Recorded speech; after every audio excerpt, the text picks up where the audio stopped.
Attention, this video has the potential to blow your mind. You've been warned. Before we start, there is also an uncommented version of this video with only gameplay comparison footage right here, if you prefer that. If you'd like my commentary, stay with me.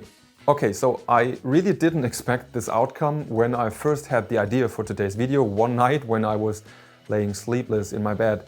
Thinking about new YouTube videos actually helps in that case. So what if we compare using low settings but ultra textures versus ultra settings but low textures in a few recent PC games? Which combination will look better? Which one will run faster? And which of them will use more VRAM? And you really should watch the whole video as it really depends on the game, and I saw some really interesting results, and while we're at it, consider subscribing as well. Okay, so first I wanted to run a few tests on my desktop PC to rule out any major hardware bottlenecks. So the first part of this video will be recorded on my RTX 4070, a Ryzen 7 7700X, 32GB of DDR5 6000 MHz RAM on a 1440p aka WQHD monitor. I later decided to also run a few tests on my significantly weaker RTX 2060 laptop with a 1080p screen to cover additional hardware. By the way, it's completely fine if you have a totally different opinion on the outcome of this video, and you are very welcome to tell me about it in the comments. I can take it, I guess. And without further blah blah blah, let's just jump right into the benchmarks. The first game for today will be Red Dead Redemption 2. On the left side we see the lowest possible settings combined with the highest possible textures. And on the right side we're seeing the highest possible settings for all options, but the low texture setting. And the first thing I have to say is the textures in Red Dead Redemption 2 are utter shit. They are horrible even on ultra settings. They look like low settings of more recent games, but on low they actually become an insult to say the least, and I think Minecraft might actually have better textures than Red Dead Redemption 2 on low. Yep. And that is actually true. Okay, so, but beside that fact, is it just me, or is the left side actually looking better? Or at least equally good? Or bad if you're a pessimist? It seems like basically all the other settings and sliders have almost no effect if the textures are set to low. Shadows, shading, lighting, particles, level of detail, ambient occlusion, you name it, it all seems to become unimportant somehow. And what the heck, look at that insane performance difference, 190 FPS versus 96 FPS. It's safe to say that the right side does not justify a hit of 100 FPS in performance in that combination, right? And in this case, the low textures plus ultra settings even use 2.3 GB more VRAM. So what if we now take a look at Cyberpunk 2077 instead? Same scenario. Native 1440p resolution without DLSS or frame generation, just like in all the other games. The first thing that comes to my mind is that the game really doesn't look bad even on the low preset with ultra settings. I think the shading, lighting, etc. pays off a bit better here, though in action it's actually not that visible. Better textures usually stand out quickly, but in contrast to Red Dead Redemption, even the low textures look alright in Cyberpunk 2077. Again, the left side is looking pretty good compared to the right side actually. If you look at the numbers, we can see that the Ryzen 7 7700X is actually becoming a bottleneck on the left side, as the GPU is only being used to around 75% most of the time now. And like in Red Dead Redemption 2, it does run better, though the difference isn't that big anymore. VRAM wise, the high textures and low settings actually use around 600 MB more VRAM, even though the difference in texture quality isn't that big. If we stop the video in Tom's Diner, it's admittedly hard to tell which is which in my opinion, at least on first sight. Due to the motion blur which comes with the Ultra preset, the right side actually looks a bit more washed out. What do we take from this? I guess that Cyberpunk looks pretty good on higher resolutions, even with a low preset. We'll later see if that also applies to my much weaker laptop as well. Okay, and in Hogwarts Legacy at first sight in action, I think that once more it's hard to tell which side is looking better and which side has the lower textures actually. But on second sight there are some clear differences due to the better lighting on the right side. Like for example in this case right over here. The game clearly gains some immersive depth, thanks to that. And again, the difference between the ultra and the low textures ain't that big overall.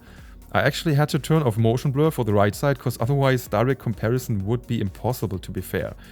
But all other settings were maxed out, except for ray tracing, of course. Oh, and DLSS and frame generation were turned off again. So once more, we are seeing a better performance on the right side, with the GPU not being maxed out in both cases, as long as we're walking through Hogsmeade, and the ultra settings plus low textures actually are using 1400 megabytes more VRAM. In this case, I think that it does make a lot more sense to use the higher settings with lower textures, as the FPS hit isn't that big and the game does look better on the right side. Like in this scene on the town square, the right side just looks a lot more vivid. And once you are running through the nature parts, the foliage and grass density etc. clearly pays off as well. So that's pretty contrary to like the Red Dead Redemption 2 benchmark run. Oh, and as you can see, once we leave the town, the ultra texture plus low settings combo starts to get literally double the FPS of the right side. Any conclusions? Well, if you've got a weaker system, I'd clearly go for lower settings with high textures, as it provides better FPS. We all probably know that ultra settings are unnecessary in most cases, and high settings usually offer much better value in terms of FPS per graphical fidelity. If you could express that in numbers, you know what I mean. Yeah, it's pretty clear which one is looking much better here. In Forza Horizon 5, I was comparing the very low settings with extreme textures and vice versa. And you can actually only influence the textures for the environment and not the cars for some reason. So the vehicles aren't that different on both sides. But other than that, the graphical difference is only really visible on some occasions when the lighting makes a big difference, in my opinion. Like here, for example. But in action, while driving, I'm sure many people wouldn't really be able to spot the difference unless they are really into that topic and some kind of experts, you know? Like, look at that scene over here. I mean, where's the difference really? It's pretty subtle. And is it worth the huge hit in performance? Well, you decide that for yourself, but I don't really think it does for me. Though, if you look at the VRAM usage, the ultra textures make a huge difference with 7700 megabyte versus around 5000 megabyte. So all the other settings don't have that big of an impact on the VRAM. It's so interesting how different that is from game to game really, but if you have a super fast refresh monitor and really want to make use of it with weaker hardware, I think low settings plus high or ultra textures are the way to go. Just like in Red Dead Redemption 2, the very low textures in PUBG are an insult, and I kinda take that personally. The game is looking absolutely ugly with ultra settings but very low textures. It seems like not one of the other settings are helping like at all here. So only using ultra textures but everything else set to very low looks straight up better in my opinion, while running faster and using less VRAM. Though at 240 FPS my Ryzen 7700X is becoming the bottleneck once more, obviously. But in that case, just using ultra textures and ultra settings would make much more sense on my PC, as it would still run close to 200 FPS. So in that case of my desktop PC, this test is obviously just nonsense, to be fair. Let's just jump to the next game instead. And once more, I didn't really expect the outcome here. In The Last of Us, I once more have to say that textures seem to make the biggest visual difference by far. The left side with low settings and ultra textures just looks at least equally good in its own way, if not better. Sure, there are some areas in which you can see the improved lighting, but it's pretty subtle again in my opinion, isn't it? And as Joe's jacket and backpack are so prominent and close to the player, you would see that muddy texture all of the time. Though in this case, the ultra textures actually come with a high price of 9400 megabytes of VRAM usage, which many gamers just don't have, to be fair. So with 8GB of VRAM, you'd probably need to use DLSS or FSR and lower the textures to high, I guess. And the performance difference isn't actually that big in this case. So it's probably worth tinkering around and finding your own personal favorite settings here. I also have to point out that Naughty Dog upgraded their low textures, as on release they just looked horrible, which was improved to only rather muddy after a few updates. Oh, and let me know what you think about the difference in this cutscene, where once more, I think the left side does look better despite the lack of depth of field, the filmic type, you know. But does that justify the 40 FPS less on the right side? I just don't see it. It's like some of these controls, settings and adjustments are plain FPS breaks with little to no effect. And last but not least, The Witcher 3 is technically the oldest game we are looking at today, despite the new next-gen version, which completely fucked up the performance, and it actually shows what everybody probably would expect from such a test. The low settings with ultra textures does run significantly faster, but clearly shows a visual difference as well. And the low textures aren't nearly as bad as in other games we've tested today. The VRAM usage is pretty similar with only a small difference really, but in this case you can clearly see a huge difference in graphical difference due to the view distance and the foliage density and the lighting, shaders, etc. PS Hairworks was turned off as I personally think it's a useless FPS destroyer in the first place. But overall I would use neither of these settings and tinker around to go and find a good mix for my hardware. And again, using the new Ultra Plus settings doesn't make that much sense for most of the options that you have in my opinion. And now before we finish this little test, let's have a very quick look at some more games on my laptop with an RTX 2060, a Ryzen 4800H and 16GB of DDR4 RAM. In Red Dead Redemption 2 on my laptop with only 6GB VRAM, we are seeing pretty much equivalent results as on the desktop PC. The low settings plus ultra textures provide much better performance while using a lot less VRAM. Though on my desktop at 1440p, the ultra textures did look better. And here the left side clearly hits the CPU bottleneck as the GPU isn't fully utilized anymore.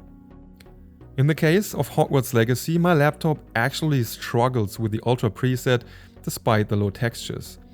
The VRAM seems to be sufficient, but the frame times just become pretty wild, which is just because of my laptop. And the VRAM usage seems to be mostly identical in both cases, though the RAM usage is higher on the right side.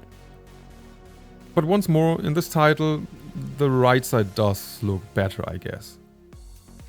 And again in Forza Horizon 5, the biggest difference beside the texture quality is the lighting.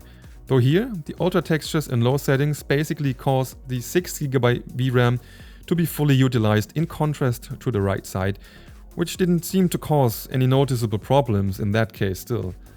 But we're getting the much higher FPS while looking not that much worse.